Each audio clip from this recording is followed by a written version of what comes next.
यानंतर पुढच्या बातमीकडे जाऊया। सौदी अरेबियाची राजधानी रियादमध्ये पाकिस्तानसह आखाती देशांच्या प्रतिनिधींची बैठक पार पडली। इराणने तात्काळ आपले हल्ले थांबवावेत असं आवाहन या देशांनी केलंय।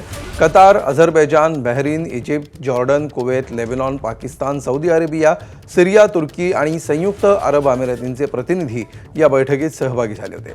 संयुक्त निवेदनाद्वारे या देशांनी इराणच्या हल्ल्यांचा निषेध व्यक्त केलाय। या हल्ल्यांमुळे प्रादेशिक सुरक्षेला धोका निर्माण झाल्याचंही त्यांनी म्हटलंय।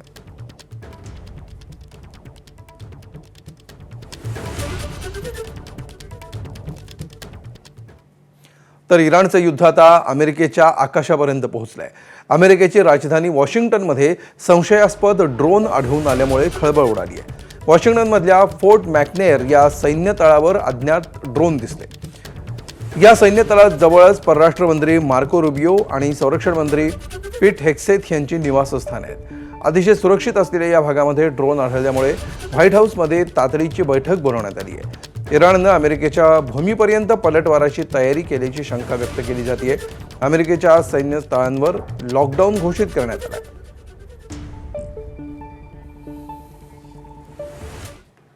तर युद्धाच्या 20व्या दिवशी अमेरिकेच्या आखाती देशातल्या तळांवर इराणने जोरदार बॉम्ब हल्ले सुरू केलेत।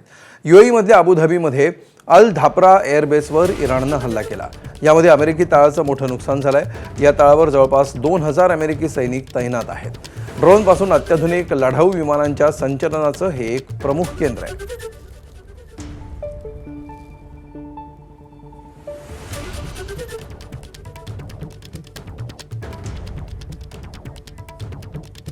तर इराणमधील पार्स गॅसच्या साठ्यावर मोठा हल्ला करण्यात आलाय।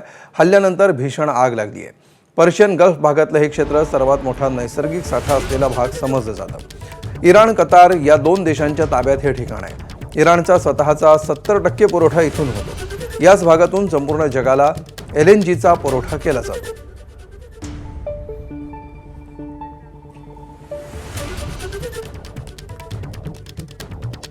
तर दक्षिण पार्स गॅस फील्डचं महत्त्व काय आहे, एक नजर टाकूया।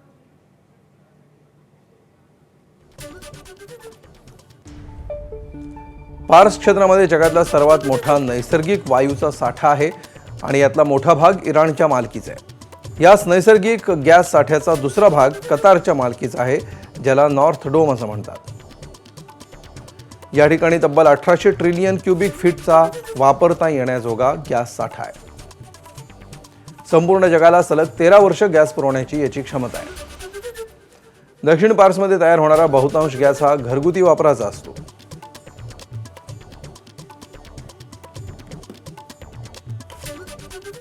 तर इराणने कतारमधल्या गॅसच्या साठ्यांवर मोठा हल्ला केलाय।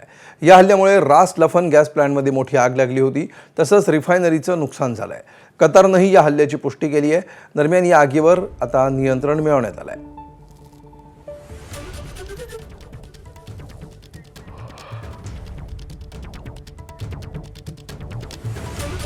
अमेरिका, इस्रायल आणि इराणने तात्काळ युद्ध थांबवावं असं आवाहन संयुक्त राष्ट्रांकडून करण्यात आलंय।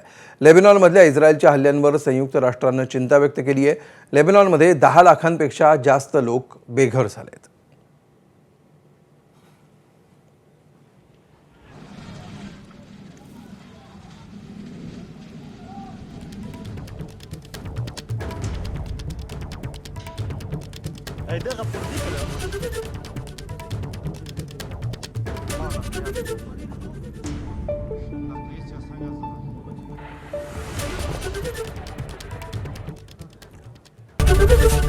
एबीपी माझा, उघडा डोळे बघा नीट।